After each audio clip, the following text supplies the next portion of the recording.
सुमन सुखरूप परतली. अपघाताचा खरा मास्टरमाइंड नागराज हे कळूनही सायली अर्जुनने टाकला महिपतवर रचाळ. का? सुमनला सुखरूप सोडवण्यात सायली अर्जुनला यश येतं. अपघातापाठी नागराज आहे हे समजूनही अर्जुन त्याला मोकाट सोडतो.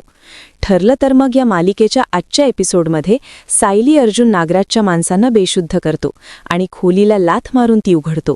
तिथे त्यांना सुमन बांधलेल्या अवस्थेत दिसते. ती दोघे जाऊन तिला सोडतात. ते वाचून प्रचंड रडू लागते. अखेर तिची सुटका झालेली असते. सायली तिला सावरत शांत करते. सुभेदारांच्या घरात मात्र सगळे काळजीत असतात. ऐन कार्यक्रमामधून सायली अर्जुन कुठे गायब झालीये असा त्यांना प्रश्न पडलेला असतो. सायली एक जबाबदार मुलगी आहे. हळदी कुंकूसारख्या कार्यक्रमातून घरी पाहुणे असताना ती अशी गायब व्हायची नाही असं पूर्ण आजी म्हणते. त्यानंतर प्रताप सतत त्यांना फोन लावून पाहत असतो, पण ती दोघे फोन उचलत नसतात. त्यामुळे घरात सगळेजण चिंता व्यक्त करत असतात. प्रिया हे सगळं ऐकते. ऐन कार्यक्रमातून सायली अर्जुन कुठे गेले असा प्रश्न तिला सुद्धा पडतो. ती नागराजकडे चोंबडीगिरी करायला जाते, पण तो काही फोन उचलत नाही. दुसरीकडे अर्जुन सायली सुमनला विचारतात की तुझी अवस्था अशी कोणी केली. तेव्हा सुमन सगळा घडला प्रकार सांगते. आमच्या यांनीच मला इथे बांधून ठेवलं. नागराजने हे सगळं केलं आहे हे समजताच सायली अर्जुनला धक्का बसतो. ती पुढे म्हणते की फक्त मीच नाही तर त्यांनी महिपत शिखरेला सुद्धा इथे बांधून ठेवलं होतं. त्या दिवशी तुम्ही इथे आलात तेव्हा त्यांनी प्लॅनिंग करून तुम्हाला दुसरीकडे वळवलं. त्यांच्यासोबत कोणीतरी होतं. त्या दोघांनी मिळून मला आणि महिपतला दुसऱ्या ठिकाणी नेलं. यावर सायली म्हणते की म्हणजे त्या दिवशी आपण सुमन काकूंच्या अगदी जवळ येऊन पोचलो होतो, पण आपली दिशाभूल केली गेली. आपण त्या व्यक्तीच्या मागे गेलो त्यावेळेत नागराज काकांनी महिपत आणि सुमन काकूंना दुसरीकडे शिफ्ट केलं. सुमन सांगते की ज्या दिवशी तुमच्या घरी गेट टुगेदर होतं तेव्हा मी यांचा पाठलाग करत इथपर्यंत आले आणि त्यांचं हे सत्य मला समजलं. अर्जुनला प्रश्न पडतो की नागराज काकाने महिपत शिखरेसारख्या माणसाला इथे किडनॅप केलं म्हणजे तो त्याच्याही वर चढ आहे. त्या दिवशी जेव्हा मी महिपतला विचारत होतो तेव्हा अचानक नागराज काका तिथे आला आणि महिपत बोलायचं बंद झाला.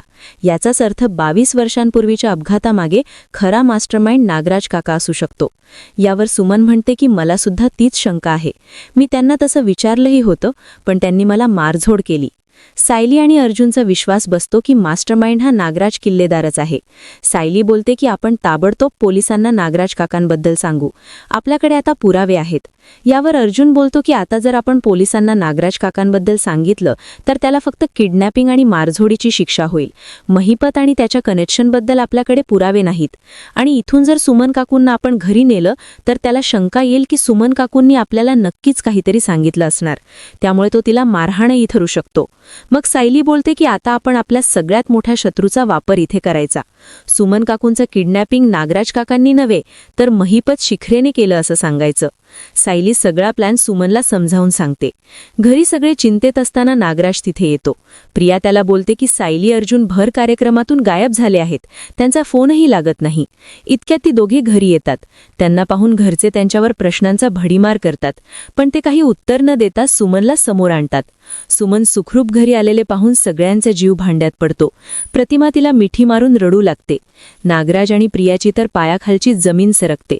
घरचे त्यांना बोलतात की तुम्ही आम्हाला न सांगता सुमनला आणायला गेला होतात.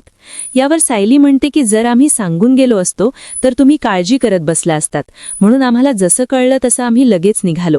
मग रविराज विचारतो की तिच्या अवस्थेवरून समजतं आहे की ती किडनॅप झाली होती, पण तिला किडनॅप कोणी केलं. यावर अर्जुन महिपत शिखरे असं नाव घेतो.